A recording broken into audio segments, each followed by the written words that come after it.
Glória a Deus. Queridos, é um prazer estar aqui com você. Que honra, que privilégio conhecer um pouco mais da família, um pouco mais dos nossos irmãos, dessa igreja tão abençoada. Sandro, Fátima, muito obrigado. E é um privilégio estar aqui e também ter o privilégio de ministrar para você a palavra de Deus, amém? É claro que hoje a gente está com uma proposta um pouco diferente daquilo que talvez você já esteja acostumado, e a gente vai estar tanto hoje quanto amanhã pela manhã, quanto também amanhã à noite, falando de um tema muito bacana, um tema muito legal, muito interessante para a gente, que é, olhem para mim por favor, escatologia. Glória a Deus. Quem gosta de escatologia aqui? Quem ainda não conhece muita coisa de escatologia? Quem tem curiosidade pela escatologia? Eles são curiosos, hein? Glória a Deus. Bom, então para quem não me conhece, meu nome é Mival Silva. Eu sou um dos pastores auxiliares lá com o nosso pastor Joselito em Taguatinga. E vai ser um prazer estar servindo você aqui durante esses dias. Amém? Sei que Deus vai falar muito com você, também vai falar muito comigo. Porque sempre que a gente se expõe à palavra de Deus, ela fala com a gente, né? Amém. E às vezes com a gente que ministra, ele tem que falar duas vezes. Enquanto a gente prepara e enquanto a gente ministra. E quando ele fala com a gente também, fala com você, porque o ouvido mais perto da minha boca é o meu, né? Então ele fala sempre com a gente. Amém? Diga para quem está perto de você, se prepare. Diga, se prepare. Glória a Deus.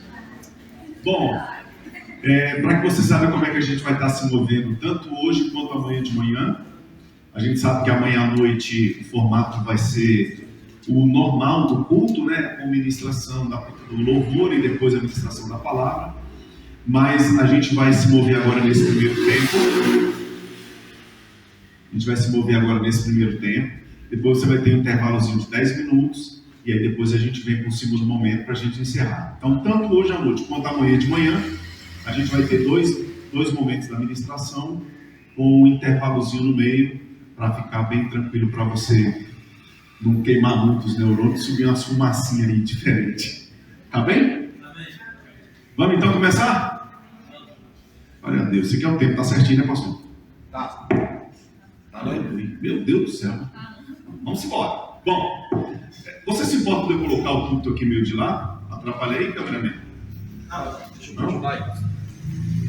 Sim, só assim tá bom. Isso.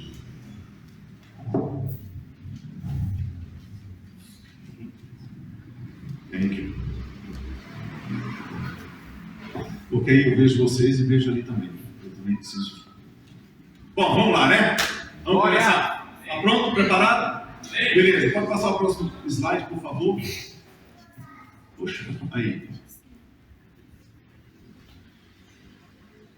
E aí, Simão, você está fazendo o slide? Aí, pronto. Poxa, mano. Tenha calma, Vitor.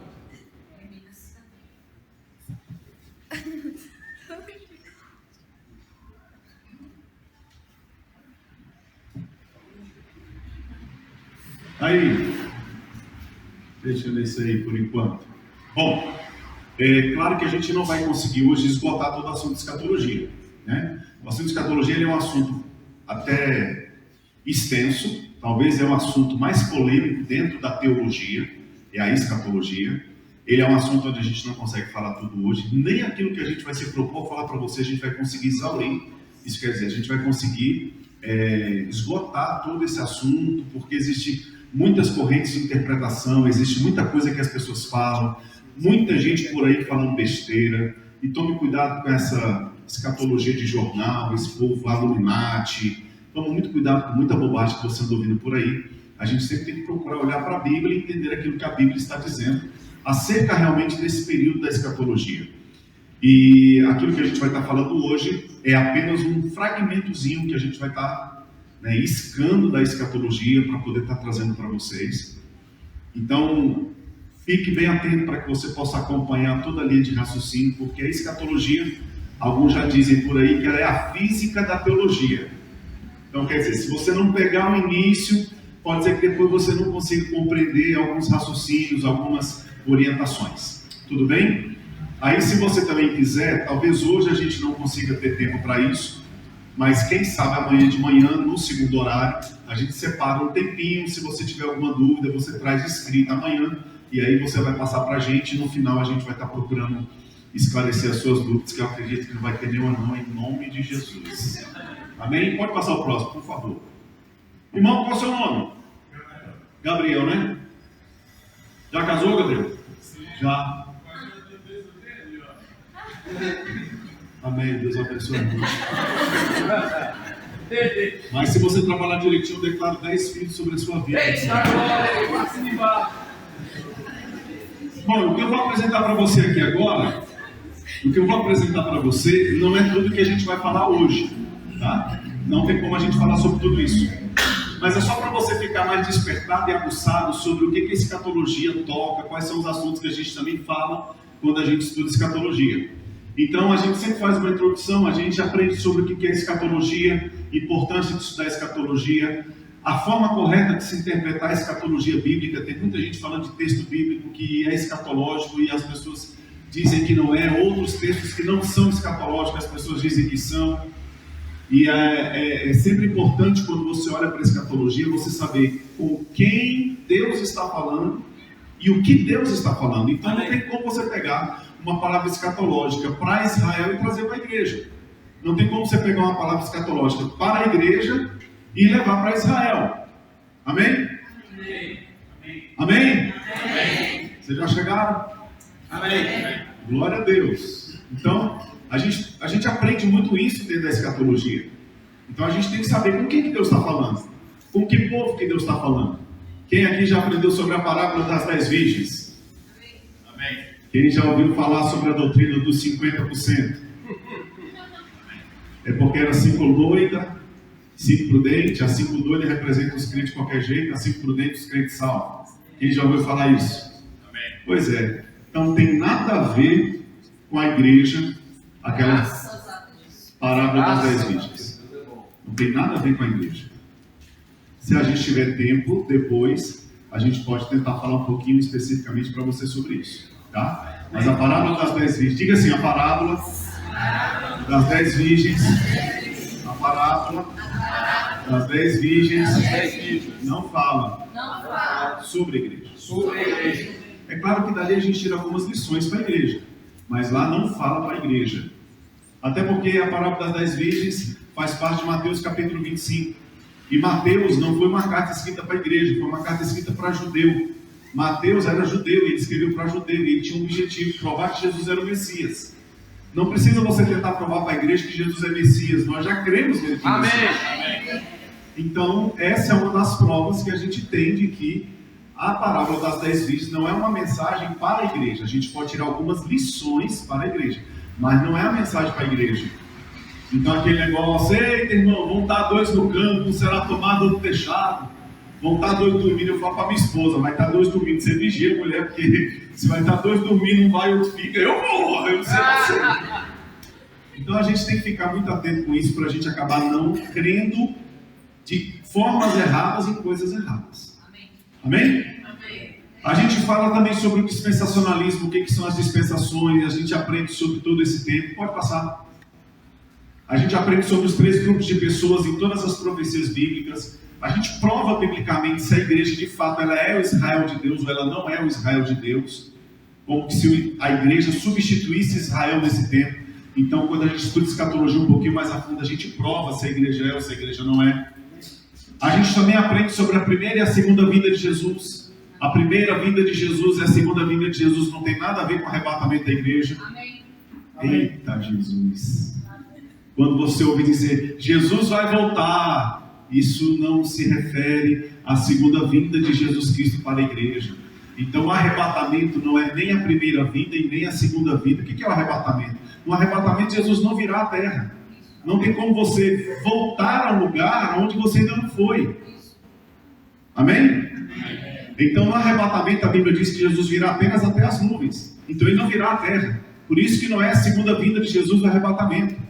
Como muitas vezes a gente canta, como muitas vezes a gente se emociona, né, como tem aquele romantismo escatológico por aí.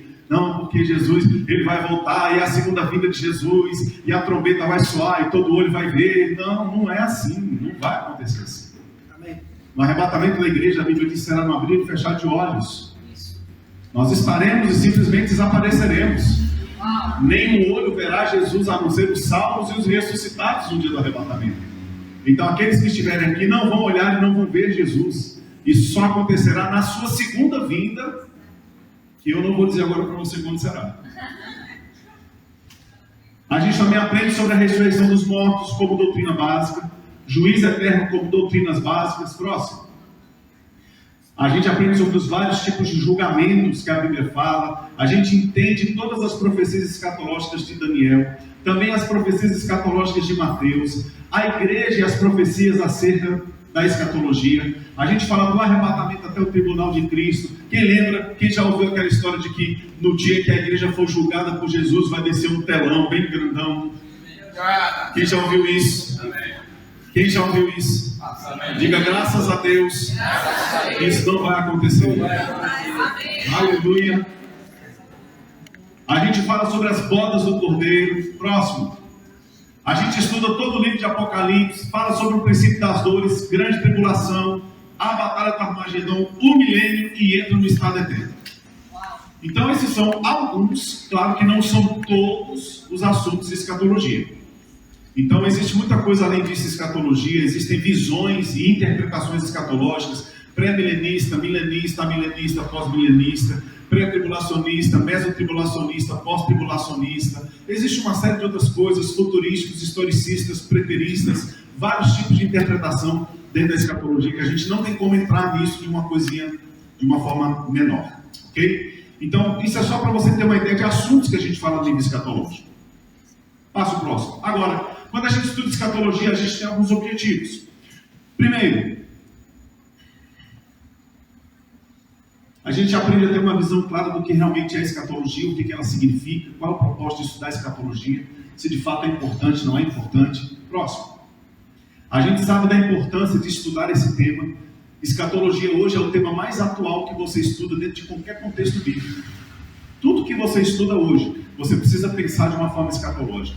Quando você aprende escatologia, você nunca mais é a mesma pessoa e nunca mais passa perto de alguém da mesma forma. Porque você sabe que se Jesus voltar ou se você morrer, você vai ter uma eternidade.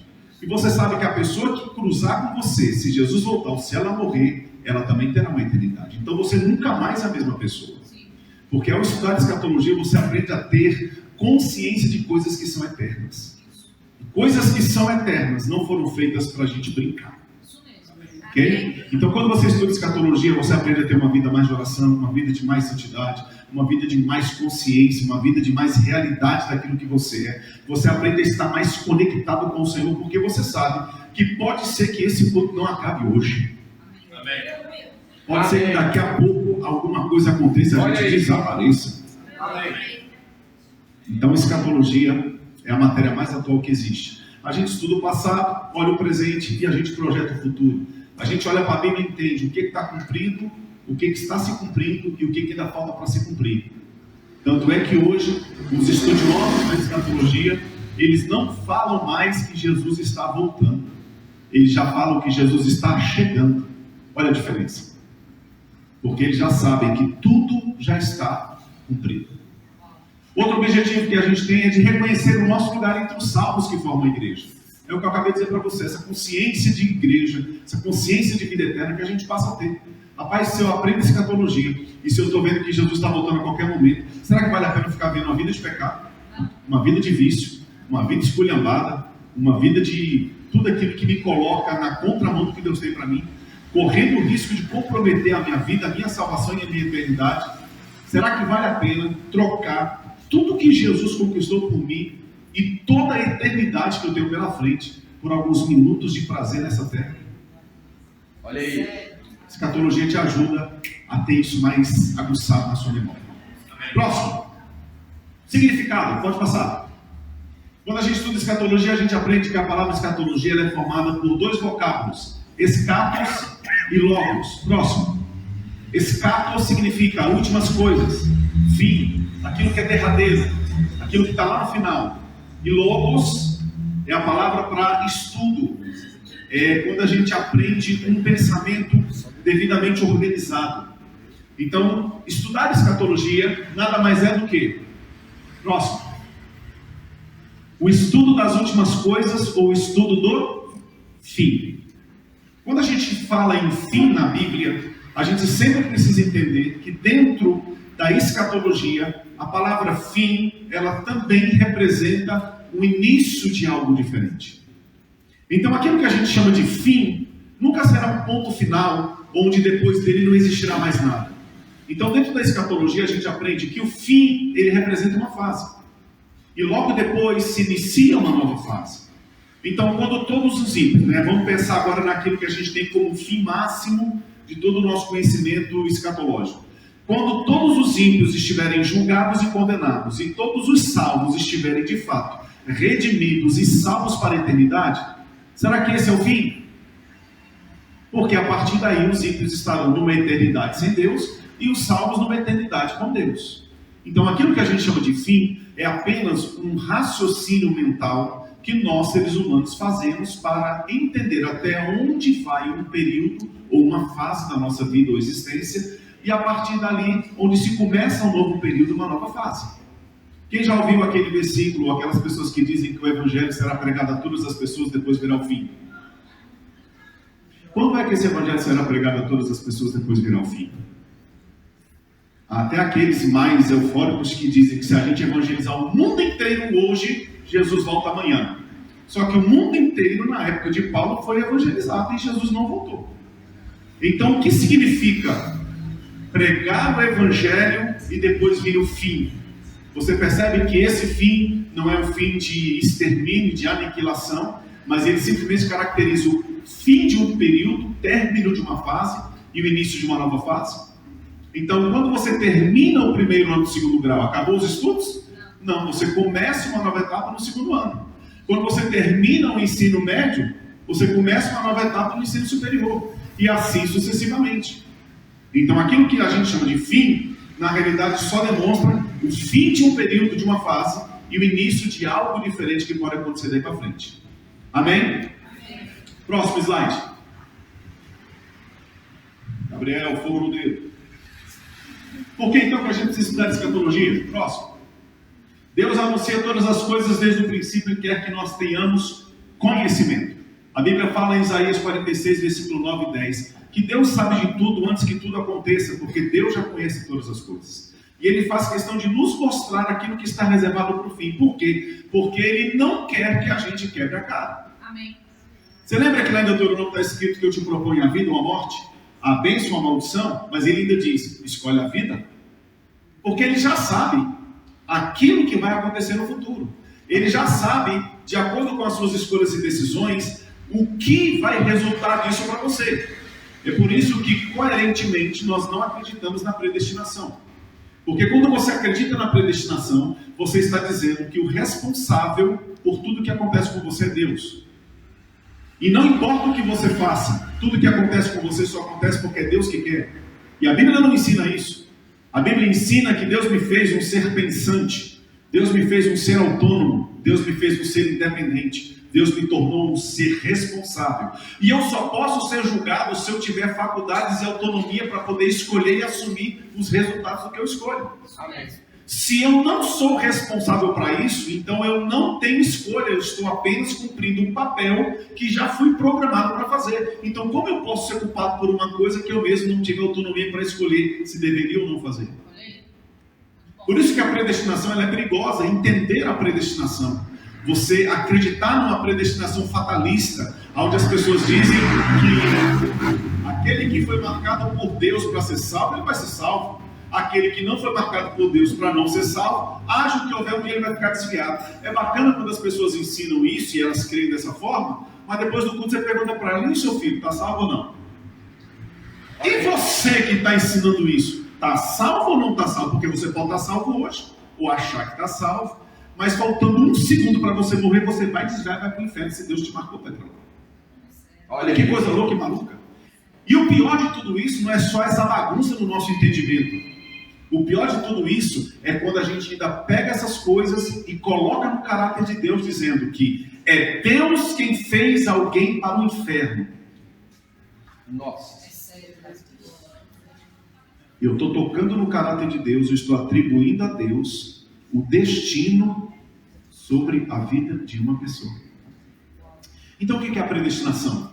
Predestinação é você entender que Deus predestinou a humanidade para um plano e um propósito.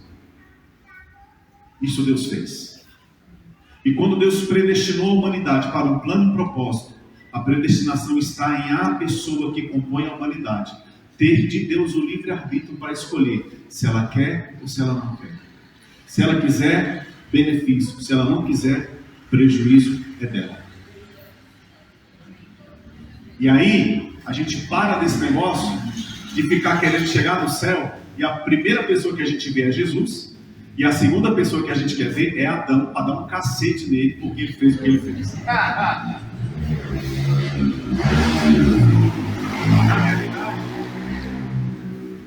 Eu declaro dinheiro para esse rapaz consertar esse cano de descarga em nome de Jesus. Amém.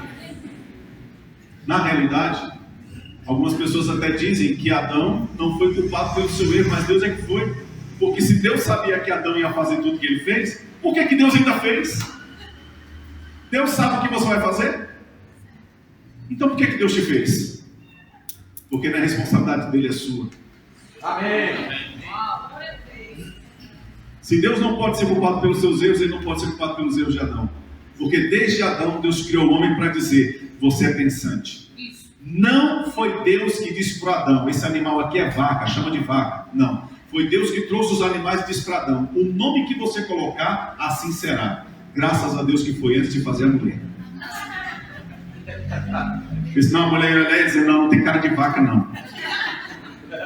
Aí começar a bagunçar a vida de Adão. Mas vamos falar de escatologia? Amém! Aleluia! Próximo. O segundo motivo de nós estudarmos escatologia é porque 37% da Bíblia fala de escatologia, de profecias para o futuro. Gente, 37% é mais de um terço. Mais de um terço. Imagina você que todo dia aqui na igreja o pastor Santo pregasse. E na administração do pastor Santo, de 50 minutos, o pastor Santo tirasse dos 50 minutos, 20 minutos todo dia para falar sobre dinheiro. Você acha que ele ia considerar esse assunto importante? Rapaz, de 50 minutos, todo dia ele tira 20 minutos para falar de dinheiro. Todo dia, 20 minutos para falar de dinheiro. Você vai começar a entender que o pastor Santo considera esse assunto importante. De tudo que está escrito na Bíblia, das suas profecias, Deus disse, 37% é escatológica. Amém. Será que é importante o negócio? Tanto é que nós temos 6 doutrinas básicas que está em Hebreus capítulo 6, versículo 1 e 2. Arrependimento de obras mortas, fé em Deus, imposição de mãos, ensino sobre batismos, ressurreição de mortos e juízo eterno. Ressurreição de mortos e juízo eterno se refere à escatologia. Das 6 doutrinas básicas, 2, um terço se refere à escatologia. Será que o negócio é sério? E já que ressurreição de mortos e juízo eterno faz parte das doutrinas básicas, você deve saber de ressurreição de mortos e de juízo eterno da mesma quantidade que você sabe sobre fé. Amém. Porque faz parte da mesma classe de doutrinas básicas. Então não adianta você andar enfesado, cheio de fé, e não entender escatologia. Diga escatologia. Escatologia. É a melhor matéria. Você vai amar escatologia. Próximo. Já falei, próximo. Vamos então ver quais são os 3 grupos que nós encontramos na Bíblia para a gente entender essa questão da escatologia. Deus trata com 3 grupos de pessoas. Próximo. Primeiro são judeus, próximo, gentios e a igreja. Sempre que você lê a Bíblia, você vai ver Deus tratando ou com judeu, ou com gentio, ou com igreja. Às vezes você vê Deus tratando judeu e gentio. Às vezes você vê tratando judeu, gentio e igreja. Às vezes você vê tratando igreja e judeu. Mas sempre você vai ver um desses 3 povos sendo alvos das palavras e das profecias de Deus. Então, dentro do viés escatológico não é diferente. Não tem como eu pegar uma palavra de Deus para judeu e porque está na Bíblia, e eu sou temente ao Senhor, porque tudo que vem em nome do Senhor eu respeito, e claro, precisa respeitar, só que a gente tem que entender com quem que Deus está falando. Amém. Por favor, todo mundo que usa óculos, fique de pé. Vocês que usam óculos, levante a mão direita. Por que os outros não levantaram? É um desrespeito a mim? É uma falta de consideração a mim como pessoa? Não, é porque eu estou falando com vocês. Estou falando só com quem usa óculos. Ok? Por que você está?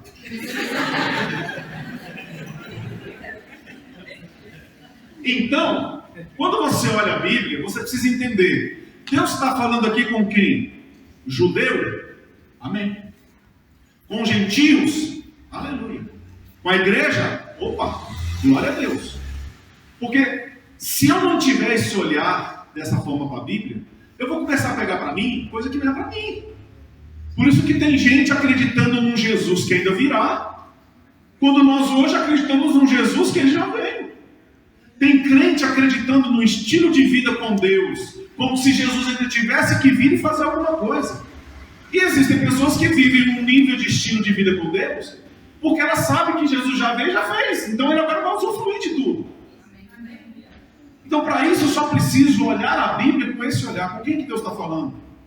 Com quem que essa palavra foi destinada? Então eu não posso pegar uma profecia escatológica que é para gentio e achar que é para mim. Aí a gente vai lá para os textos que falam da grande tribulação e a gente começa a ler aqueles textos falando, meu Deus do céu, como a gente vai sofrer. Nós vamos estar no céu fazendo festa. O mundo se acabando da tribulação e a gente só dando glória a Deus, aleluia, glória. Mas se você não conhece e não sabe olhar o texto bíblico e entender com quem Deus está falando, aí a gente pega tudo que é da Bíblia, coloca no mesmo pacote e acha que é para todo mundo, quando na verdade não funciona assim. Lembra que eu falei aqui na minha introdução, quando a gente olha o texto das 10 virgens, a gente acha que Deus está falando com a igreja. Deus ele não fala com a igreja, ele fala com Israel. Amém. Ah, mas a gente aprende tanta coisa nas 10 virgens. Aprende mesmo, inclusive que um cara casa com 10, né? É isso que a gente aprende na parábola das 10 virgens? Se eu comparo as 10 virgens com a igreja, e eu estou dizendo que o noivo veio buscar as 10 virgens, olha como é ilógico. Deus, que é monogâmico, que apoia e aprova em sentido um casamento com uma única pessoa de sexo oposto para durar eternamente, esse Deus agora vai usar uma palavra para dizer para mim que o noivo veio casar com 10 virgens. Por que eu pego tudo que está nas 10 virgens e eu coloco na igreja?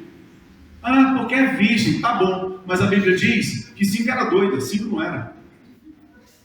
Mas a Bíblia diz que quando elas dormiram, todas dormiram, não foram só as doidas, foram as boazinhas também dormiram. Mas quando se ouviu a voz, eis o noivo, saia ao seu encontro, não foram só as boazinhas que ouviram, as doidas também ouviram. Então como é que eu posso colocar isso como se fosse a igreja? Se no dia do arrebatamento só a igreja vai ouvir o tocar da trombeta e os ímpios não vão ouvir? Olha aí. Do mesmo jeito, como é que eu posso dizer que aquilo é a igreja?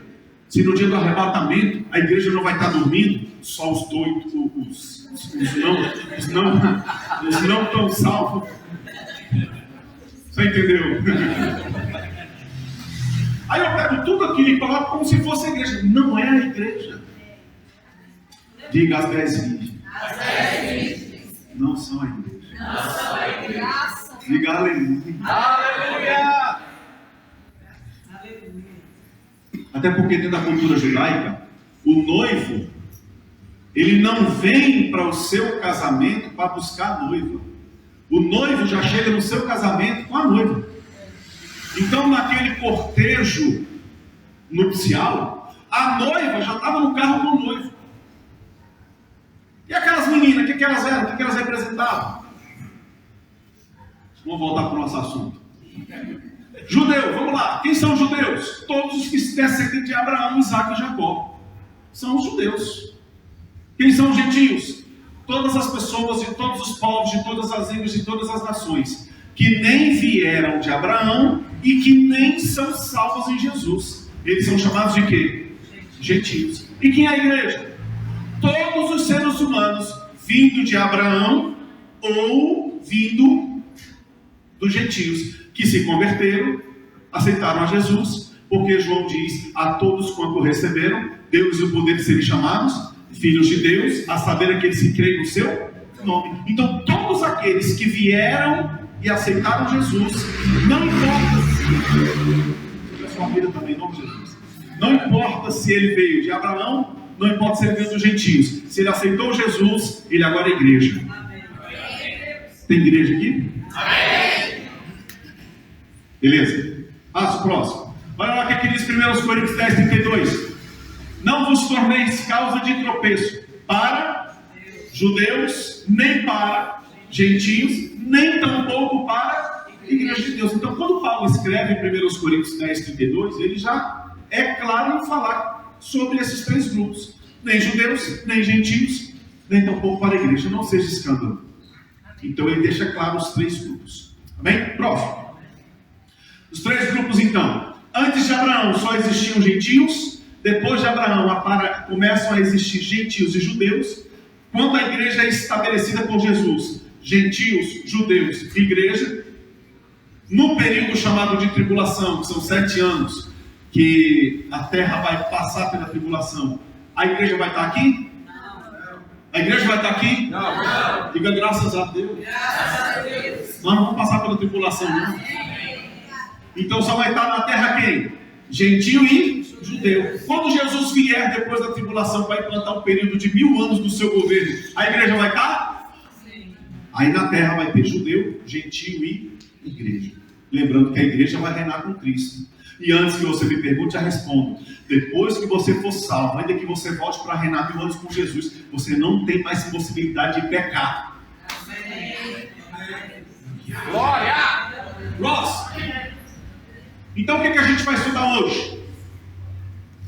Primeiro, amanhã nós vamos falar sobre juízos eternos.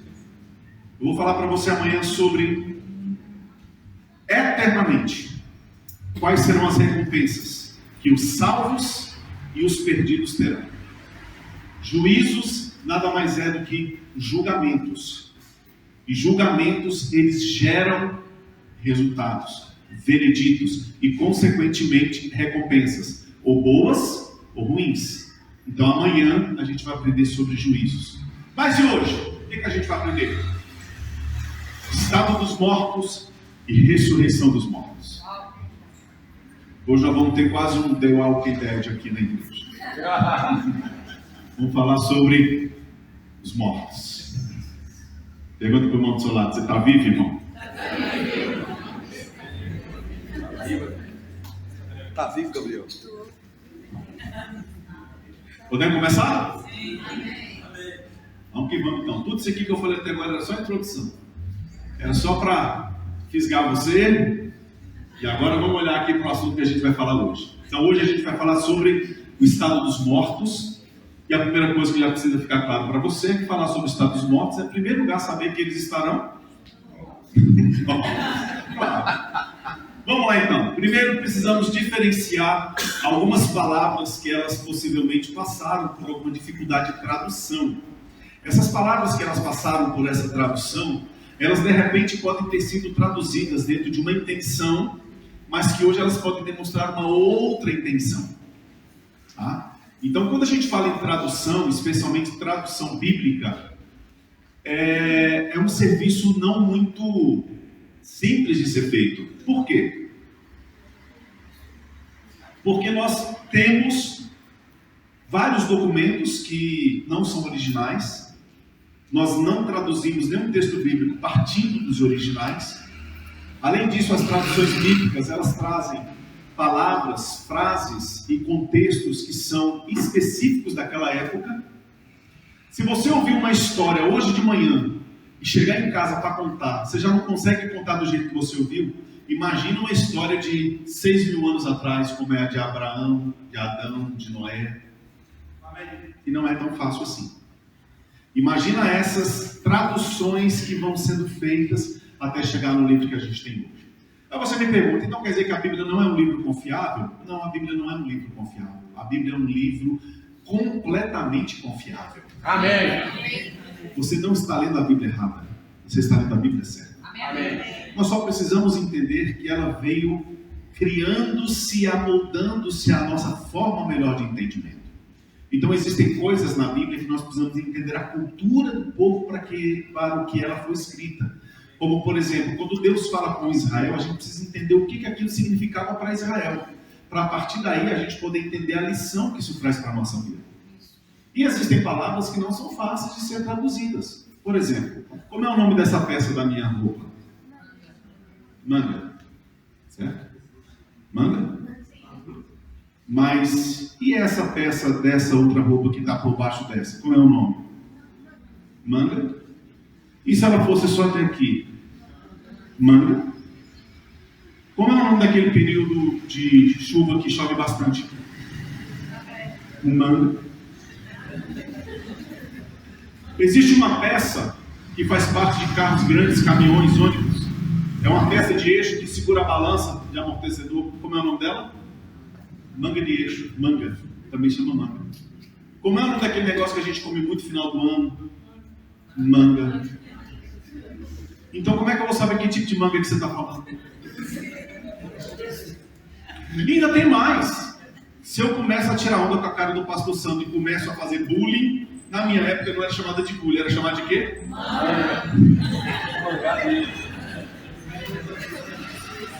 E a gente ficava chateado. Mãe, tô mangando.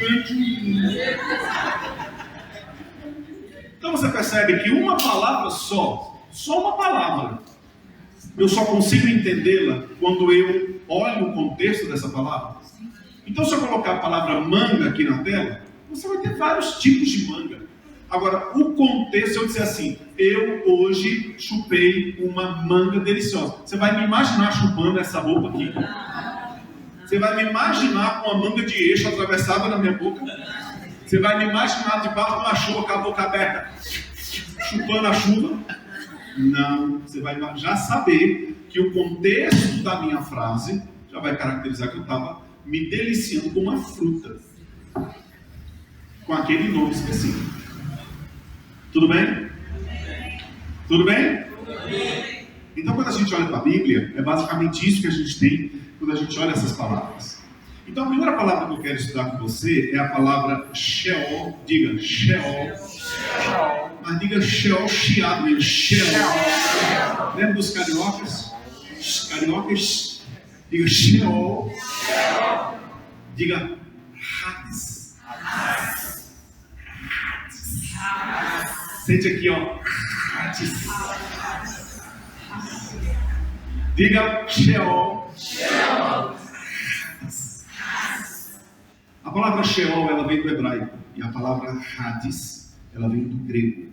Tanto a palavra Sheol quanto a palavra Hades, que são idiomas diferentes, mas elas querem dizer a mesma coisa, que é, passa o próximo, sepultura, região dos mortos,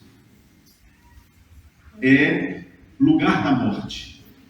Então, quando pegaram a palavra sepultura, região dos mortos, lugar onde fica o morto, e traduziram para as nossas versões bíblicas, eles colocaram a palavra inferno. Porque é isso que o Sheol e o Hades significa. Região dos mortos. Então o inferno não é a casa do diabo. Amém. O diabo não tem casa. O diabo não mora no inferno.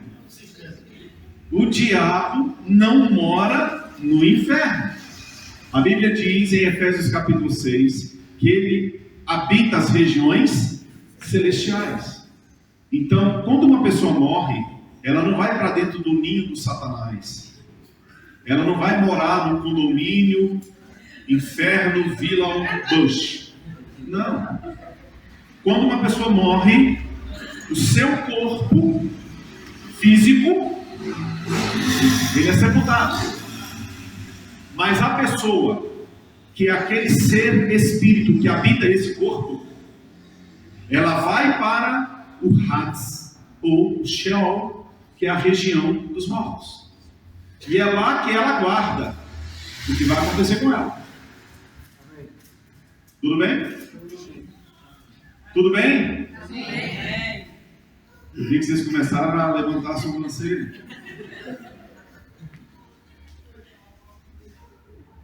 Ok? Até aqui?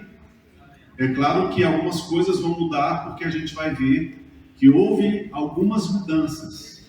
Mas fique tranquilo que o que importa é você saber que Hades, ou Hades e Sheol significam a mesma coisa, um lugar para onde vão as pessoas que morriam. Eles iam para esse lugar.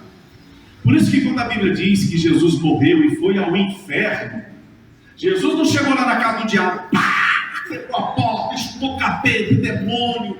Não.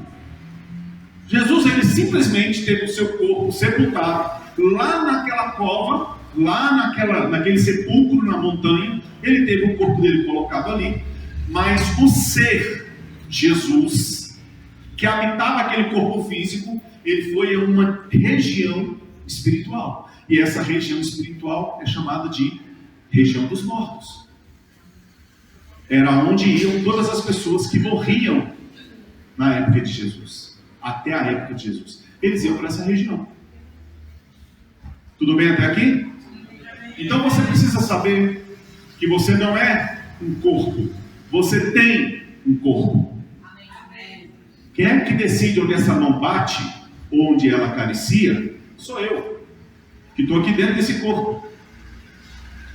Quem que decide o que vai sair dessa boca, se é verdade ou se é mentira? Se é palavra boa ou palavra ruim? Se é palavra de elogio ou palavrão? Sou eu que estou aqui. Amanhã nós vamos aprender que a gente vai prestar conta de tudo aquilo que a gente fizer por intermédio do corpo. Porque não é o corpo que faz e se torna responsável. Eu que estou aqui nesse corpo, que faço e me torno responsável. Vou te dar um exemplo só para a gente já mudar de assunto, para não ficar muita coisa para o segundo horário. Quando você dirige um carro, você é o carro? Não. Mas você não está lá dentro dirigindo? Quando o carro vira, é o carro que vira? Sozinho? Você está dentro do carro e fala assim, vire à direita. O carro vira? Pode ser que a gente ainda chegue nesse nível. Mas até hoje o meu é só se os músculos virarem. Porque do contrário ele vai reto. É assim com o seu carro também? Então quando você sai do carro, seria basicamente como quando o espírito sai do corpo. Tudo que você consegue fazer no trânsito, você só faz através do carro. Quando você sai do carro, o carro não tem vida nele. Quando você sai do carro, o carro perdeu a ânima dele. Ele perdeu a capacidade de até existir. Tanto é que é confundido carro com motorista. É como se fosse um único ser. Mas o motorista não é o carro. O motorista, ele dirige o carro. Ele escolhe o que o carro vai fazer. Ele é responsável por tudo aquilo que é feito no carro. Mas a responsabilidade é do motorista. Então eu habito esse corpo. Mas não é o meu corpo que é responsável. Eu que estou habitando esse corpo, que sou responsável por aquilo que acontece aqui nesse corpo. Então quando uma pessoa morre e ela é sepultada, o corpo dela voltou à terra, cumprindo aquilo que a Bíblia diz, que o pó volte ao pó como era. Mas a pessoa que é um espírito, ela vai para uma região espiritual. Se ela estiver salva, aguardando a vida eterna. Se ela não estiver salva, aguardando a condenação eterna. Amém. Amém? Amém? Amém. Eu nunca vi ninguém andando na calçada e alguém dizer, segura esse carro aí. Eu nunca vi uma pessoa virar para outra e dizer assim, carro, você está preso. Tanto é que carro não pode nem ser preso. Porque carro não tem vida. Carro é apreendido. É uma forma que eles usaram para prender uma coisa que não tem vida. É apreendido. Agora você não é apreendido. Tu é preso, mão na cabeça. Então a primeira coisa que a gente tem que entender quando a gente olha acerca dos mortos é essa região. Então a região chamada de inferno, que a gente lê muito na Bíblia. Fulano morreu e foi para o inferno. Fulano morreu e foi para o inferno. Então o que é esse inferno? É essa região onde iam as pessoas que morriam. O corpo era sepultado e a pessoa que é um espírito, ela vai para essa região. Ok? A segunda forma. Tártaro é uma palavra grega ela se refere a um lugar onde existem anjos que estão presos e aguardando a liberação para executarem juízo de Deus. E a terceira palavra é o Geena. Essa palavra é a palavra grega. Esse lugar chamado Geena também era um lugar que eles usavam fora da cidade, onde eles queimavam lixo. Então você sabe que o lixo de uma cidade ele produz gás. Então existia ali um fogo quando era aceso que não acabava nunca, e ele ficava constantemente queimando, e as pessoas iam lá e jogavam lixo naquele fogo para que ele então fosse incinerado. E esse lugar era chamado de Geena. Era como se fosse um lixão fora da cidade, onde constantemente ele estava queimando e as pessoas jogavam lixo lá. É nesse lugar que Jesus disse que o fogo não acaba, que o verme não morre. É nesse lugar. Então o Geena é um lugar que ele ainda não está ocupado, mas ele será inaugurado a partir da grande tribulação, onde alguns seres serão lançados dentro do Geena. Inclusive, lá no Geena será lançado o inferno, que é a região onde os mortos perdidos estão hoje, e todos os que não têm seus nomes escritos no livro da vida. A Bíblia diz que eles serão lançados no lago que arde com fogo e enxofre, chamado de segunda morte, que é o Geena. Então, é lá no Geena onde as pessoas vão passar a eternidade sem Deus. Então, para ficar claro para você, quando uma pessoa morre hoje, ela vai para um lugar aguardar com bênçãos a vida de Deus. Quando ela morre perdida, ela vai para a região de mortos, chamada inferno, onde ela já está ali num sofrimento, mas depois ela será julgada e ela será lançada no Geena, que é o lago que arde com fogo e enxofre. E lá no Geena vai ser lançado tanto essas pessoas, quanto esse lugar que essas pessoas estão.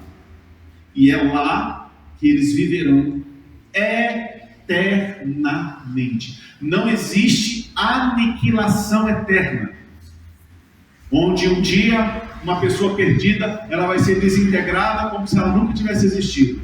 Não. A Bíblia diz em Eclesiastes que Deus colocou a eternidade no coração de uma pessoa. Toda pessoa que nasce, ela já é eterna. A vida é só uma oportunidade que Deus te dá para você escolher onde você vai passar a sua eternidade. Ou com Deus, ou sem Ele. Amém. Vamos beber água? Já? Querem ir ao banheiro? Fique à vontade. Vai lá, meu queridão. Bom, então, só recapitulando aqui para a gente não ficar perdido. As 3 palavras você encontra na Bíblia, isso quer dizer, esses 3 lugares você encontra na Bíblia. Você só precisa entender quando a gente fala sobre Sheol e Hades, que é a região onde estão os espíritos das pessoas que já faleceram. Ok? Próximo. Olha só, o lugar é a situação intermediária dos mortos. Pode passar. Opa, passa.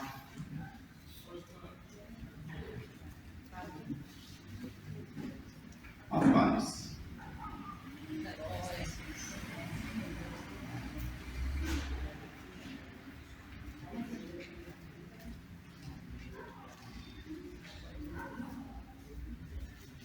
Foi engarranchado. Enganchou. Bom, então vamos lá. Lucas capítulo 16. Lucas capítulo 16 conta a história de Lázaro e do homem rico. Vocês se lembram? Lázaro e o homem rico. A Bíblia diz que Lázaro morreu e foi levado pelos anjos para o seio de Abraão. O homem rico morreu e simplesmente foi sepultado. Mas o interessante é que a gente percebe que existe uma história depois de tudo isso. Aí, ó. Então o que acontece? Existe uma história depois disso. A Bíblia conta que Jesus é que está contando essa história. O fato de Jesus ter usado nomes não caracteriza, ou caracteriza de fato, que ele não estava falando de uma forma de parábola, ele estava usando um caso real, literal. Tanto é que ele não cita o nome do homem rico, mas ele cita o nome do salvo Lázaro. E o que acontece? Lázaro morre e vai para o seio de Abraão. A expressão seio de Abraão não significa colo ou peito. Não quer dizer que Abraão estava lá com Lázaro sentado no colo dele. Mas seio de Abraão era um lugar chamado de descanso, um lugar de tranquilidade, um lugar de paz, um lugar de certeza. Por isso a expressão seio, que é esse lugar de segurança. Sabe quando aquela mulher está assim meio medrosa, que o marido vai lá e abraça ela, ela coloca a cabeça no peito dele, ela sente segurança, ela sente paz, ela se sente segura, tranquila. Então essa expressão é isso que significa seio de Abraão. Lázaro estava lá, tranquilo, em paz. A Bíblia diz que tinha um abismo e do outro lado estava o homem rico. E o homem rico começa a conversar com Lázaro, com Abraão. O homem rico enxerga. O homem rico fala. O homem rico sente. A Bíblia diz que ele olhou e disse: Pai Abraão, peça que Lázaro molhe o dedo na água e pingue uma gota na minha língua, porque eu estou num lugar de muito sofrimento. E Abraão diz: isso não pode acontecer. Existe um abismo entre vocês. Quem está aqui não tem como passar para aí. Quem está daí não tem como passar para cá. Aí o homem rico exerce a faculdade mental da memória e da lembrança e diz assim: Senhor, deixa eu voltar para dizer para minha família que aqui é ruim demais para eles não quererem vir para cá. Ele disse: não pode. Eles lá têm Moisés, têm as leis, têm os profetas. Então que eles criam nisso. Mas então manda Lázaro ir. Não tem jeito. Ou eles creem, ou eles não creem. Então o que Jesus ensina com isso? Que quando uma pessoa morre, o corpo dela fica sepultado. Mas a pessoa, que é um ser espiritual, ela continua existindo. E ela continua tendo a capacidade de interação no lugar onde ela vai estar. Lázaro sentiu alegria, satisfação. E o homem rico? Tristeza, desespero, sofrimento. Ah, mas era um sofrimento mental. Eu não sei se alguém ia pedir para molhar a ponta da língua com água tendo sofrimento mental. A minha esposa, quando estava grávida do nosso segundo filho, eu a levei numa consulta, num posto de saúde. E o médico olhou para ela e disse assim: não, o seu enjoo é psicológico. Ela disse: doutor, minha vontade é vomitar na sua cara. Para você entender o que é enjoo psicológico. Como que é enjoo psicológico? Eu estou vendo meu estômago embrulhando, eu estou sentindo tudo. Como é que vai dizer que meu enjoo é psicológico? Então, existem algumas pessoas por aí que elas não querem lidar com a realidade do que acontece depois da morte. E o que acontece depois da morte acontece literalmente. Amém. Deixa eu só dizer uma coisa para você, para te deixar pensando.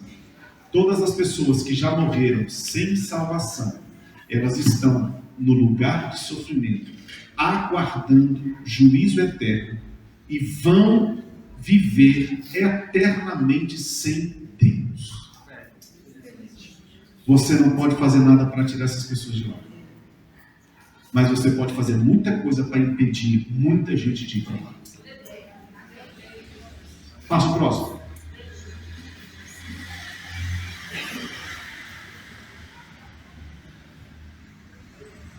Isso.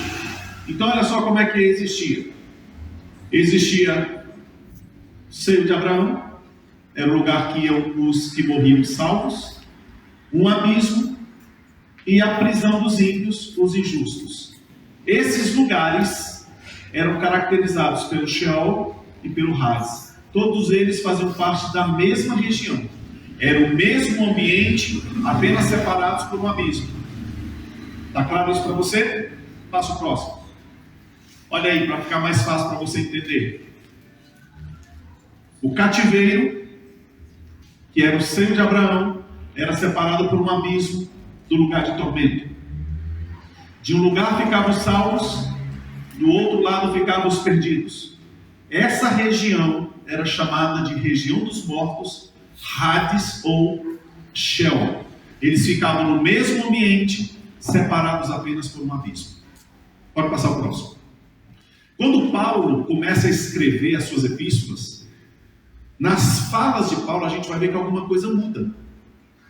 Porque todos eles estavam na mesma região. Mas depois que Jesus foi ao inferno, e eu torno a repetir que o inferno era a casa do diabo, quando Jesus foi ao inferno, que foi aquela região, a Bíblia diz que ele chegou lá e pregou os espíritos em prisões.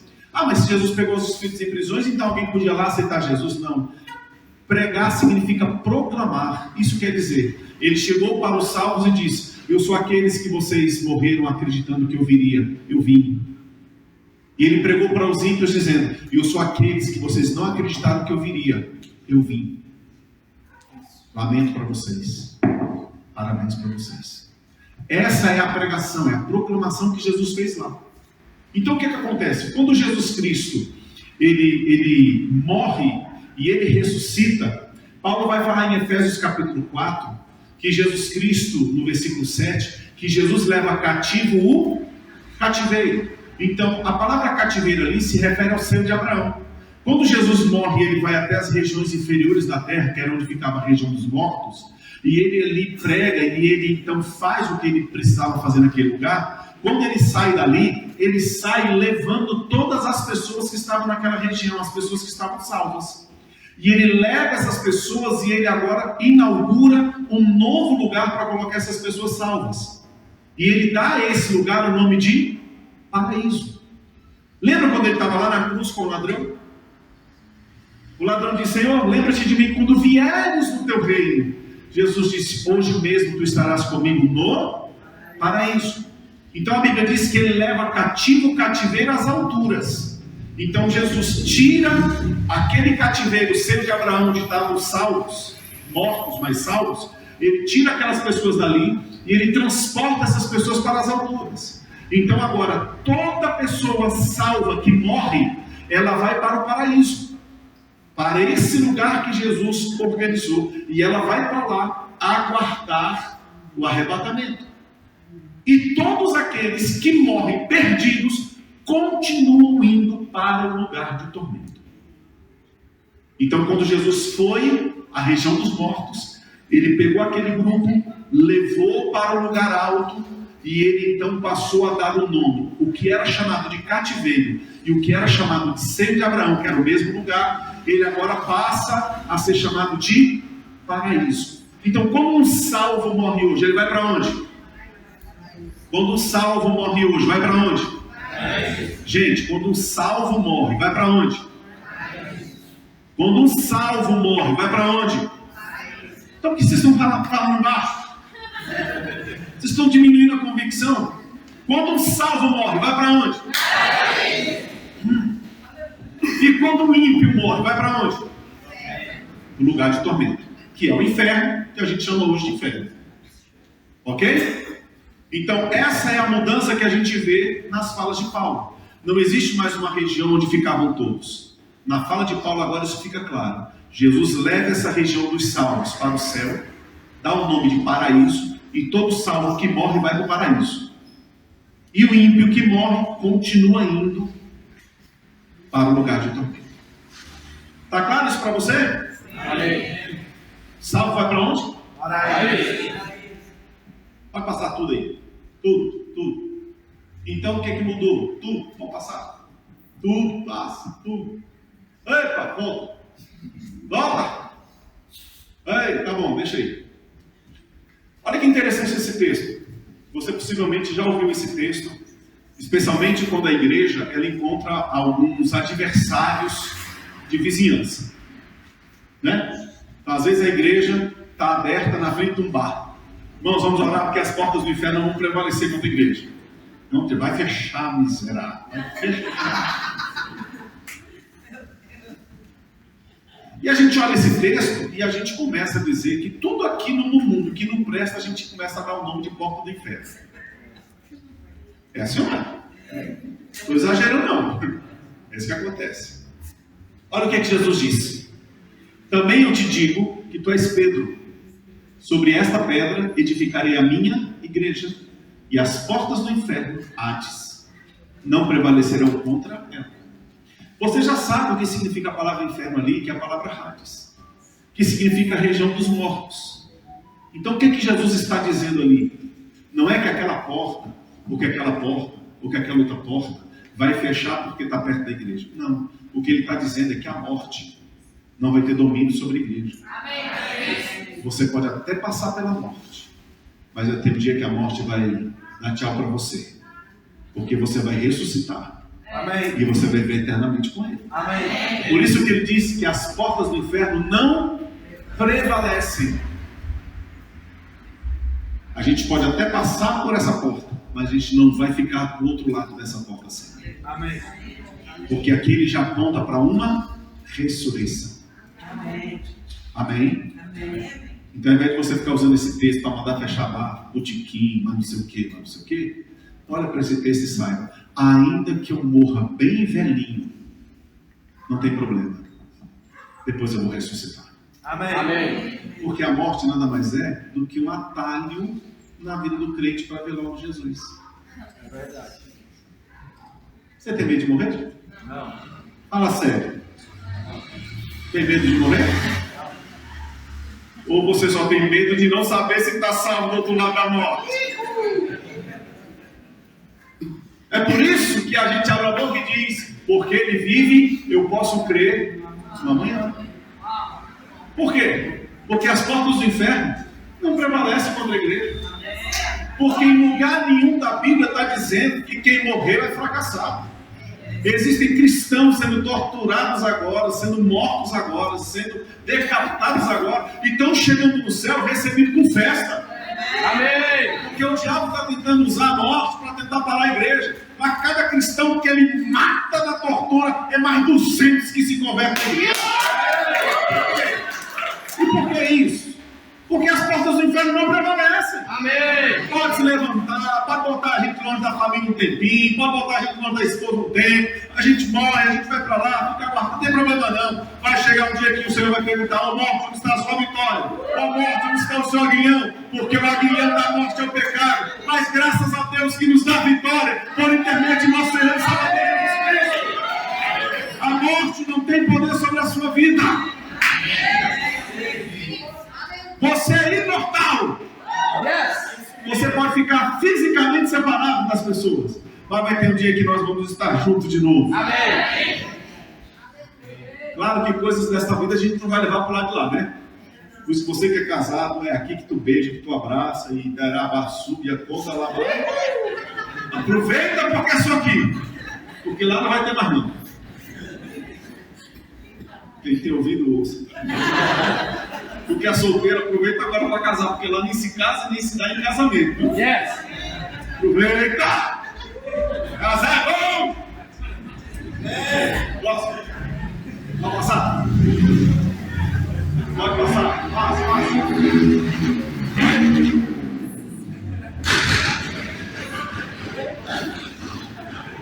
Dinheiro para esse também.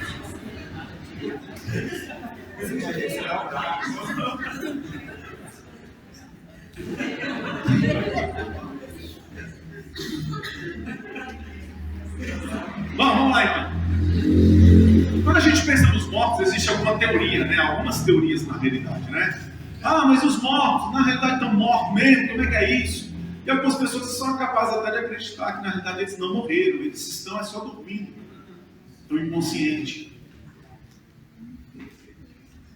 E a Bíblia usa até uma linguagem, né? Desperta tu que dormes, levanta-te dentre os mortos, Cristo te resplandecerá. Então, na realidade, vamos aprender isso. Os mortos, eles realmente estão só dormindo? Quando uma pessoa morre, ela fica ali tendo um sonho, e quando ela é uma pessoa salva, ela fica tendo um sonho bom, aquela brisa, aquela natureza, aquele cheiro de flores. E quando a pessoa morre perdida, aquele pesadelo, aquela coisa ruim. Quando a Bíblia fala sobre morte, de fato a Bíblia fala morte no sentido literal. Ou a Bíblia fala que a pessoa, depois que morre, ela fica dormindo e tudo aquilo que está rodando na mente dela é só resultado da sua imaginação. Passa o próximo. Vamos ver o que Jesus Cristo ensina sobre isso. E aí a gente já fecha logo esse assunto. Porque o que Jesus falar, irmão, não é lei, passou disso é procedência satânica. Amém. João capítulo 11, versículo 11 ao 14. Aqui nós temos o caso de Lázaro. Esse Lázaro aqui não é aquele Lázaro salvo do seio de Abraão. Esse Lázaro aqui é o irmão, amigo de Jesus, irmão de Marta e de Maria. Lázaro estava enfermo. E olha só o que Jesus disse. Isso dizia e depois lhes acrescentou. Nosso amigo Lázaro fez o quê? Adormeceu, mas eu vou para despertar. Então Jesus usa a palavra adormecimento ou sono. E ele vai dizer que ele vai lá despertar. Aí o versículo 12 diz: Senhor, se ele dorme, está tudo bem, estará salvo. Aí o versículo 13 ele diz: Jesus, porém, falava com respeito ao quê? A morte mesmo. O que é a morte? Separação do espírito e da alma do corpo. Separou. Quando Jesus viu que eles estavam achando que Jesus estava falando a respeito do repouso do sono, que é esse que você vai ter daqui a pouco, só vai levantar amanhã cedo. Jesus, então, no versículo 14, diz abertamente: Lázaro morreu. Morreu.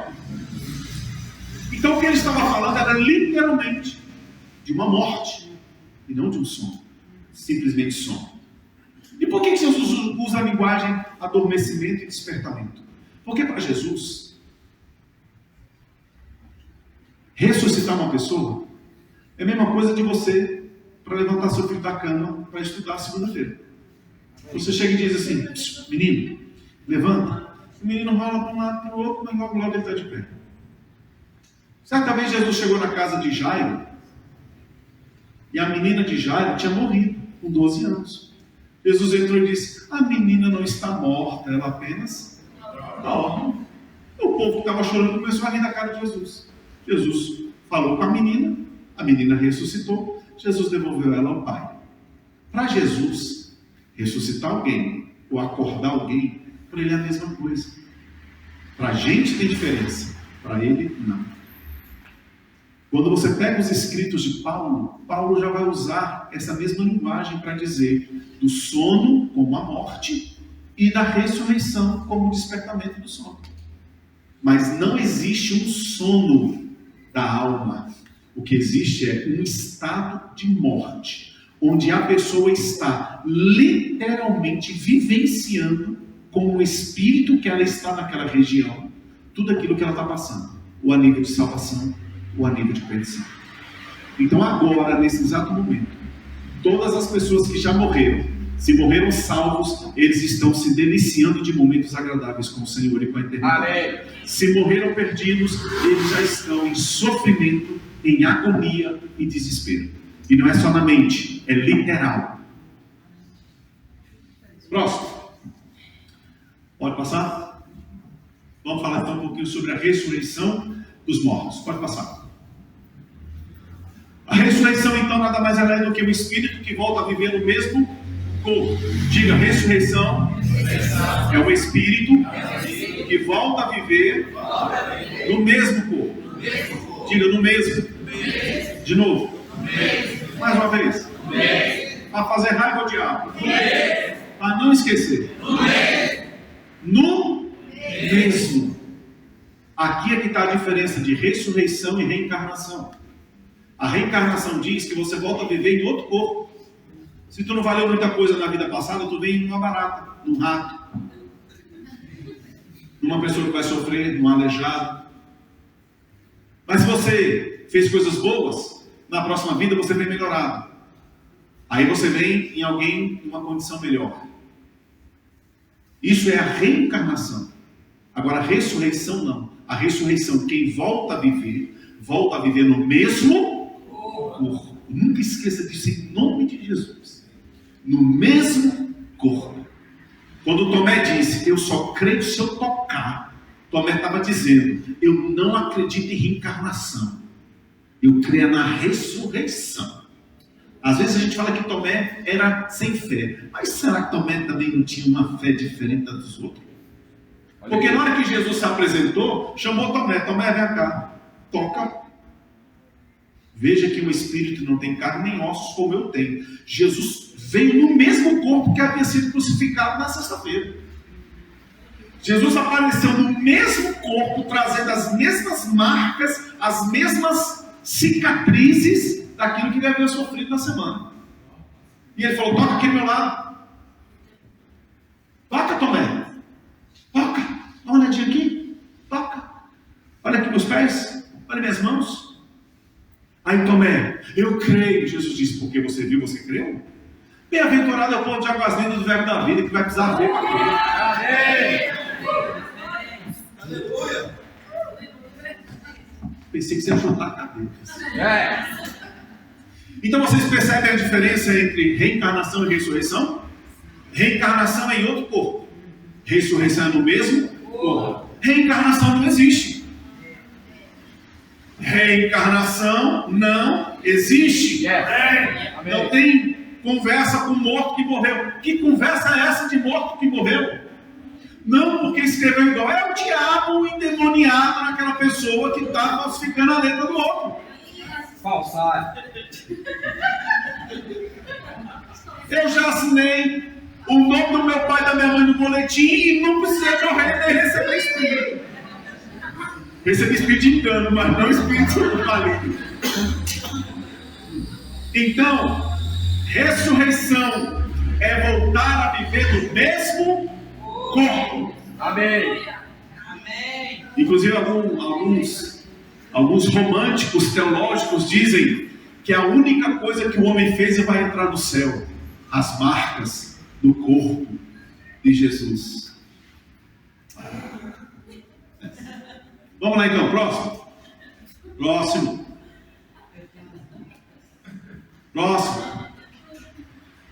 Então olha só, o emprego da palavra ressurreição na Bíblia, a gente tem que entender que a Bíblia fala de ressurreição física e de ressurreição eterna. Ressurreição física e ressurreição eterna. Para você ressuscitar eternamente, você precisa ressuscitar fisicamente. E a Bíblia diz que todas as pessoas que morrerem, todas precisarão ressuscitar. Ressurreição, então, não é só para o salvo, mas também para o perdido. Aí é que a Bíblia diferencia a primeira ressurreição da segunda ressurreição. Quando se dará a primeira ressurreição? A gente vai ver daqui a pouco. E quando se dará também a segunda ressurreição. Ok? Aleluia.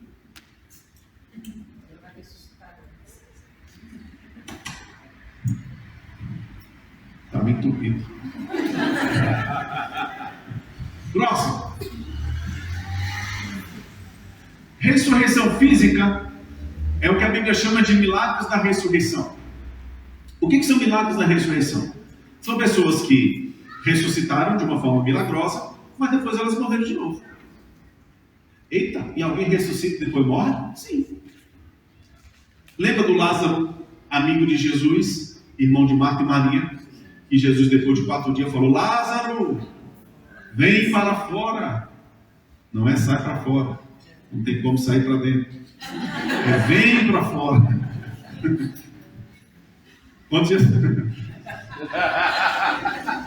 Quando Jesus chamou Lázaro, né? Vem para fora. Lázaro veio. Lázaro havia morrido? Sim. Ressuscitou? Sim. Está vivo ainda hoje? Não. Morreu de novo? Então, quando a Bíblia fala de milagres de ressurreição, a Bíblia fala de pessoas que morreram, ressuscitaram por um milagre, algo extraordinário, sobrenatural, mas depois morreram de novo. Lembra da menina que eu falei agora há pouco, da filha do Jairo? Ela estava morta. Ressuscitou? Sim. Mas depois morreu de novo. Vocês lembram do filho da viúva de Naim? E é bom dizer que a viúva de Naim, Naim era a cidade onde a viúva morava, não era o nome do marido da viúva. Porque senão a gente faz uma bagunça e fala: pois é, a esposa do irmão Naim. Não. A a viúva da cidade de Naim. Lembra que a viúva estava levando o filho para sepultar? Sim. Jesus chegou e ressuscitou o menino, devolveu para a mãe. Sim. Mas vocês encontraram ele andando por aí de novo, o menino? Não. O que aconteceu depois? Morreu. Então, milagres da ressurreição são todos os milagres de pessoas que morrem, ressuscitam milagrosamente, mas depois morrem de novo. Todos os casos bíblicos que vocês verem de pessoas que morreram, ressuscitaram e morreram de novo, fazem parte de milagres da ressurreição. Tudo bem? Tranquilo mesmo? Passa o próximo.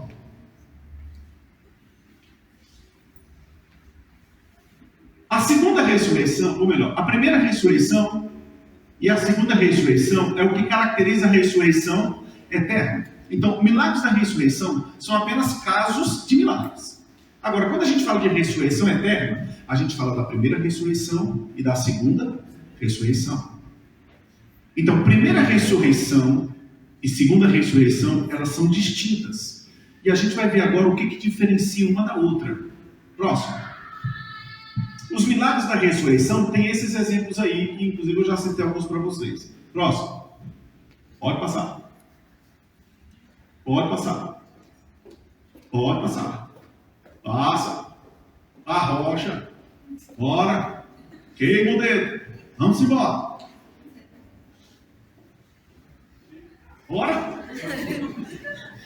Para, volta. Volta aí, tá bom. Volta. Isso. Bom. Então existem dois tipos de ressurreição para a eternidade. A primeira ressurreição é quando? Ressurreição para a vida. E a segunda ressurreição para o juízo. A ressurreição para a vida nós chamamos de primeira ressurreição. Ressurreição para o juízo a gente chama de segunda ressurreição. Na ressurreição para a vida, quem vai ressuscitar? Todas as pessoas que morreram vão ressuscitar e não vão morrer mais. Presta atenção, porque isso é importante. Nos milagres para a ressurreição, pessoas ressuscitam e depois morrem. Porque passaram apenas por um milagre. Então elas estavam vivas, morreram, ressuscitaram, mas depois morrem de novo. Isso são milagres de ressurreição. Essa ressurreição não é para a eternidade. Ela é uma ressurreição para um tempo. Mas depois as pessoas vão morrer. Agora, quando a gente fala de ressurreição eterna, existem dois tipos. O que chamamos de primeira ressurreição, que é a ressurreição para a vida, porque quem participa da primeira ressurreição não morre mais. Mas a segunda ressurreição, chamada de ressurreição para o juízo, nessa segunda ressurreição, quem participar dela, ressuscita para morrer eternamente. Isso quer dizer ser separado de Deus eternamente. Então tem quantos tipos de ressurreições eternas? Duas. A primeira ressurreição é chamada de ressurreição para vida. Só os salvos participam dela. E a segunda ressurreição, chamada de ressurreição para o juízo, só os ímpios participam dela. Está claro isso para você? Está claro? Posso encerrar? Mas se eu encerrasse agora, para você estar clara a diferença de milagres de ressurreição, primeira ressurreição e segunda ressurreição, para você estar claro que milagres de ressurreição não é para a eternidade, mas que a primeira ressurreição é só para os salvos e a segunda ressurreição só para os ímpios. Está claro isso? Fala comigo, gente, eu sou carente de você. Sim? Vai passar. Vamos entender então aqui o que é a ressurreição para a vida. E agora a gente vai diferenciar e vai esclarecer um pouco mais sobre essas ressurreições. Primeiro, a ressurreição para a vida é um tipo de ressurreição que, para que alguém passe por ela, esse alguém precisava estar vivo, morrer, ressuscitar e nunca mais morrer. Essa ressurreição para a vida é chamada de primeira ressurreição. Tudo bem? Então, Jesus, ele é chamado de o primogênito dentre os mortos. Jesus, ele é chamado do primeiro dentre os mortos. Por quê? Porque Jesus foi o primeiro a ressuscitar? Não. Você lembra que enquanto Jesus estava vivo, existiram milagres de ressurreição? Mas esses milagres de ressurreição fazem parte da primeira ressurreição? Não. Então por que Jesus é chamado primogênito dentre os mortos? Porque Jesus é o primeiro que viveu, morreu, ressuscitou e não morre mais. Amém. Então todos os grupos que a gente olhar na Bíblia, de pessoas que viveram, morreram, ressuscitaram e não vão morrer mais, fazem parte da primeira ressurreição. Tudo bem? Se Jesus ele é o primogênito dentre os mortos, é porque ele é o primeiro dos outros. Então eu não posso dizer que primogênito é único. Do contrário, ele seria o unigênito. Então a gente vai aprender que na primeira ressurreição não é apenas Jesus que faz parte dela. E aí a gente vai ampliar um pouco mais o nosso conhecimento acerca da primeira ressurreição. A gente vai entender que a primeira ressurreição, ela deixa de ser um mero evento e ela se torna uma fase, um período, onde dentro desse período, todos aqueles que viveram, morreram e ressuscitaram, não vão morrer mais. Tudo bem? Tudo bem. Então, vamos encurtar o caminho. Jesus viveu. Yes. Deus abençoe essa buzina maravilhosa. Jesus nasceu, viveu? Sim. Morreu? Sim. Ressuscitou? Sim. Vai morrer de novo? Não. Então ele faz parte de qual ressurreição? Primeira ressurreição, ressurreição para a vida. Vamos ver o segundo grupo de pessoas, já para a gente ganhar o nosso tempo. Os arrebatados. Você sabe que a igreja será arrebatada. No ato do arrebatamento, duas coisas vão acontecer. Primeira coisa, os mortos em Cristo ressuscitarão. Se morreu em Cristo, primeiro viveu? Sim. Morreu? Sim. No dia do arrebatamento, ressuscita? Sim. Vai morrer de novo? Não. Então, Cristo é o primeiro da ressurreição para a vida. Os arrebatados, no dia do arrebatamento, os que morreram e ressuscitarem, também fazem parte da primeira ressurreição. Durante um período chamado de tribulação aqui na terra, vão ter duas testemunhas, que elas vão morrer, vão ressuscitar, e elas não vão morrer mais. Eles vão nascer, viver, morrer, ressuscitar, e não vão morrer mais. Então eles fazem parte da primeira ressurreição? Fazem? Qual é o critério para fazer parte da primeira ressurreição? Viver, morrer, ressuscitar e não morrer mais. Jesus passou por essa etapa? Sim. Os ressuscitados no dia do arrebatamento passaram por essa etapa? Sim. E as duas testemunhas passaram por essa etapa? Sim! Então as duas testemunhas que serão levantadas por Deus no período da tribulação, eles terão vivido, morrido, ressuscitado e não vão morrer mais. Então eles fazem parte também disso? Sim. Sim. E existe uma quarta classificação de pessoas: os mártires da grande tribulação. Pessoas que vão morrer porque decidirão pagar com a própria vida do que ficar aqui e servir a Satanás. Eles terão nascido? Sim. Vivido? Sim. Morrido? Sim. Ressuscitarão? Sim. No final da grande tribulação eles ressuscitarão. E eles vão morrer? Não. Então, aqui no final da grande tribulação, a gente encerra o período chamado de primeira ressurreição. E na primeira ressurreição, nós temos quatro classes de pessoas: Cristo, os ressuscitados no dia do arrebatamento, as duas testemunhas e os mártires da grande tribulação. Todas essas 4 classes nasceram? Viveram? Sim. Morreram? Sim. Ressuscitaram? Sim. Vão morrer de novo? Não. Então eles fazem parte da primeira ressurreição. Essa primeira ressurreição, ela começou na ressurreição de Jesus. Ela vai alcançar os ressuscitados no arrebatamento. Ela vai alcançar as duas testemunhas na grande tribulação. E ela vai finalizar na ressurreição dos mártires da tribulação. Ok? Amém. E a segunda ressurreição? Quando que ela vai acontecer? No final do milênio. Depois da batalha do Armagedon. A Bíblia diz que se dará a segunda ressurreição. A Bíblia diz que a terra, o mar e o além e a morte vai dar todos que nele tinham.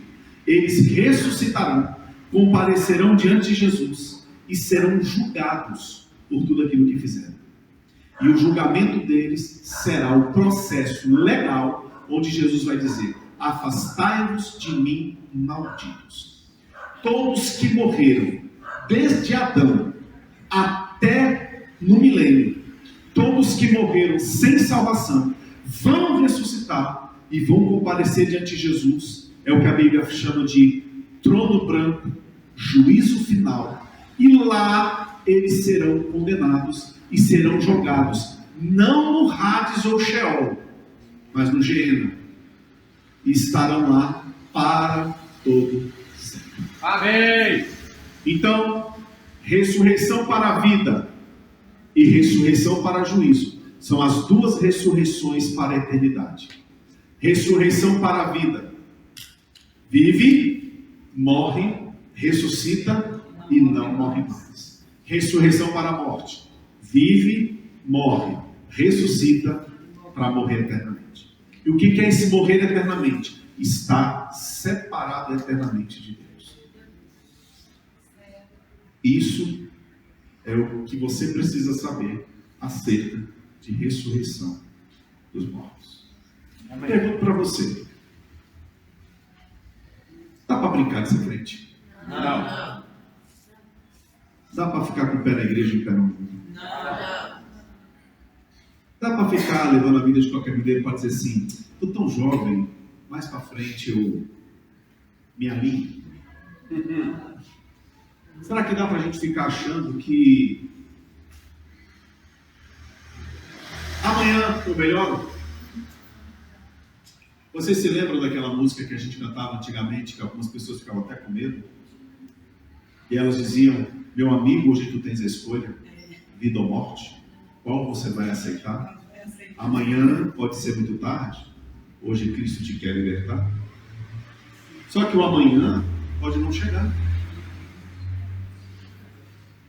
O amanhã, do daqui a pouco, o meu programa de enjoar do mundo e na minha velhice decidir alinhar minha vida com Deus, porque eu quero ir para o céu, mas tendo aproveitado alguma coisa da terra. E Jesus disse que quem perde a sua vida aqui, achará.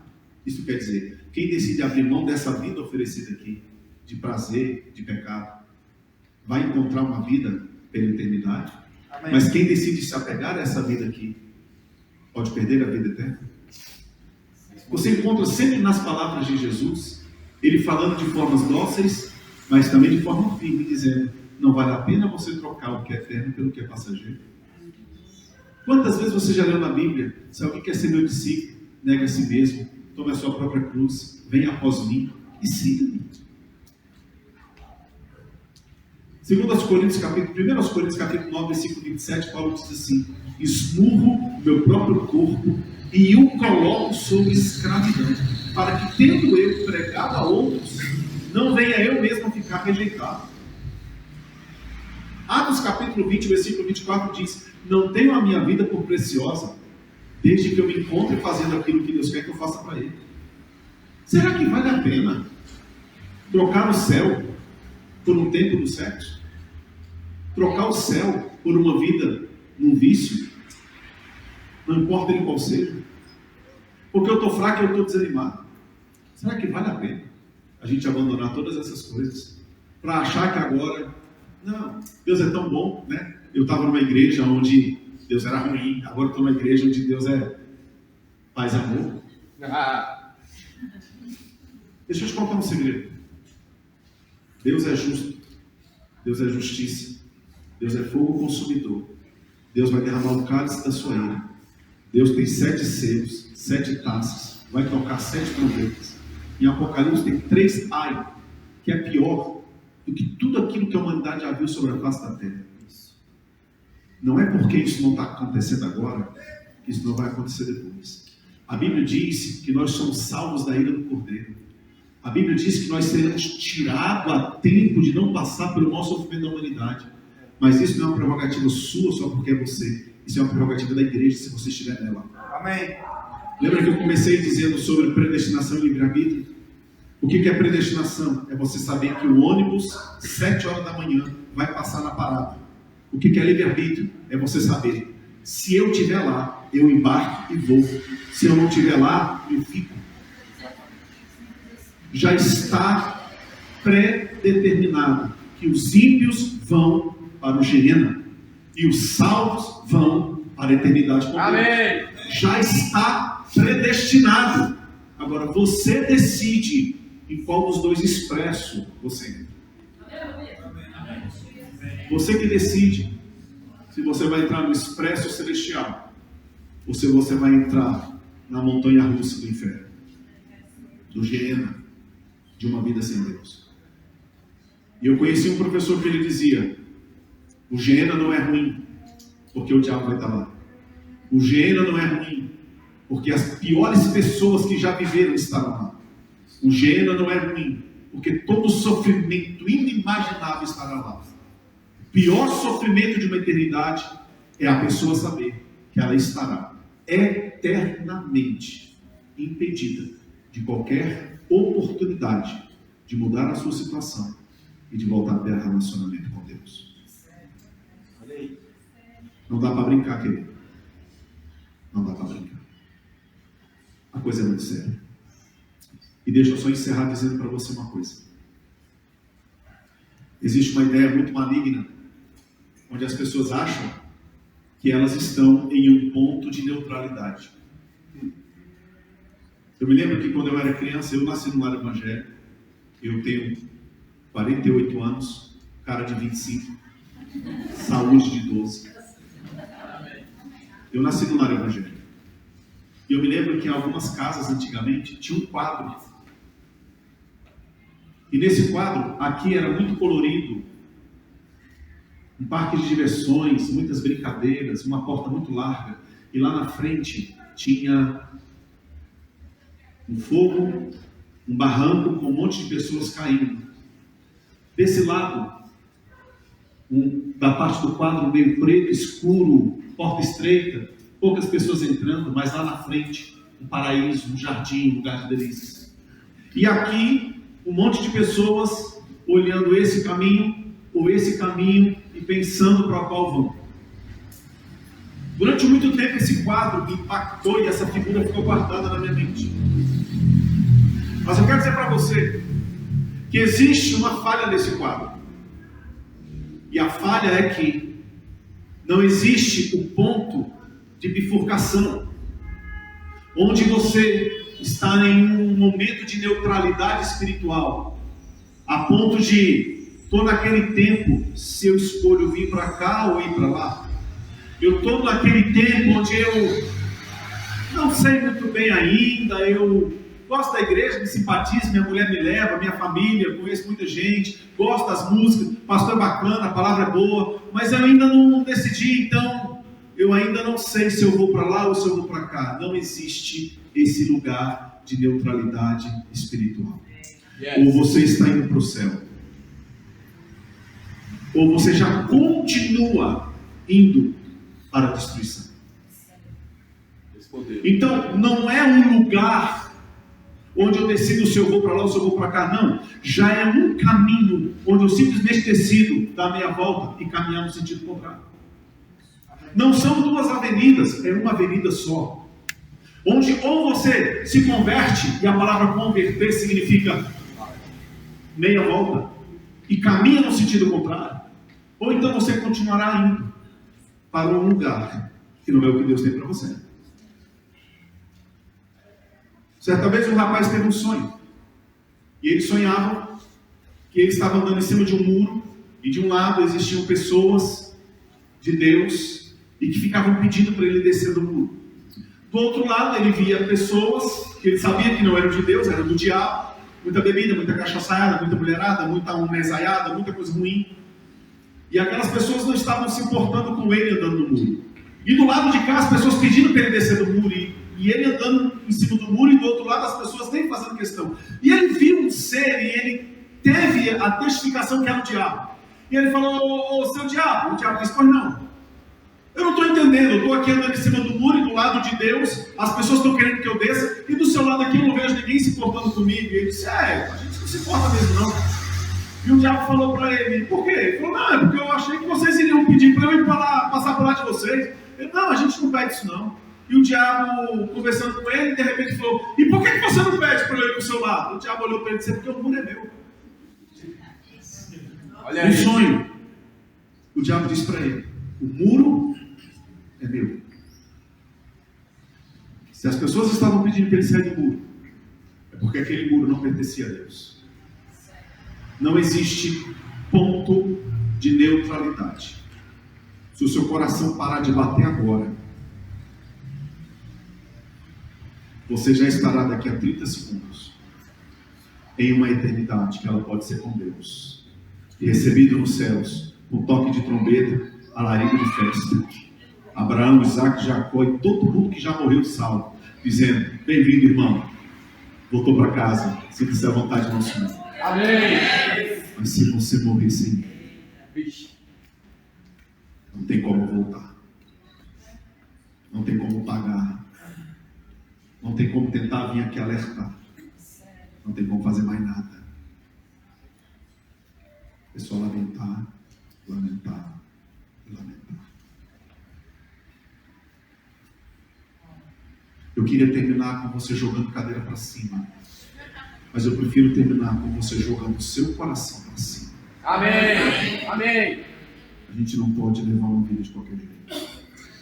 Por isso que escatologia mexe comigo. Porque me faz dirigir melhor, me faz ser um pai melhor, me faz ser um marido melhor, me faz ser um homem melhor, me faz olhar diferente, me faz ser diferente. Porque escatologia faz eu entender: meu Deus, a vida é como o Tiago disse, como um fio de prata que a qualquer momento pode ser cortado. É como a neblina que aparece de manhã. O que são 100 anos para uma eternidade? Pessoas que vivem 70 anos e acham que viveram tudo, viveram nada. Viveram apenas um nó de uma corda que é eterna. Não vale a pena você trocar a sua vida com Deus por uma vida sem Ele. Por isso que o salmista já dizia: mais vale um dia com o Senhor do que 1000 em outro lugar. Não vale a pena. Amém. A gente aqui passa coisa. A gente é provado, a gente é desafiado, a gente é humilhado, a gente é desafiado na nossa masculinidade. Os camaradas só podem olhar na cara da gente e falar assim: me bate se tu for homem. A gente olha e diz: pois eu sou muito mais homem para não ter que te bater. Porque para bater qualquer moleque bate, para bater qualquer doido bate. Tem que ser homem para poder bater e decidir não bater. Amém. Homem que é homem fica com 10. Fica não, homem que é homem pode ter 10 como opção, mas mesmo assim fica só com uma. Amém. Esse é macho.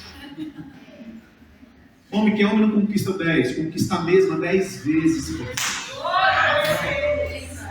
Aí é macho. Não vale a pena você deixar o seu corpo ser estímulo de sensualidade e de empurrar pessoas para o pecado. Não vale a pena você se vestir de forma onde alguém pode olhar para você e te desejar, e você se sentir amassageada no seu ego, e o diabo bater nas suas costas dizendo: muito obrigado, você me ajudou bastante. Mais um homem que traiu a mente, a esposa dele olhando para você. Mais um homem que vai se estimular sexualmente porque olhou para você. Muito obrigado, você é um templo do Espírito Santo, mas eu vou renovar o meu contrato de aluguel com você. Sério? Muito sério. Uau.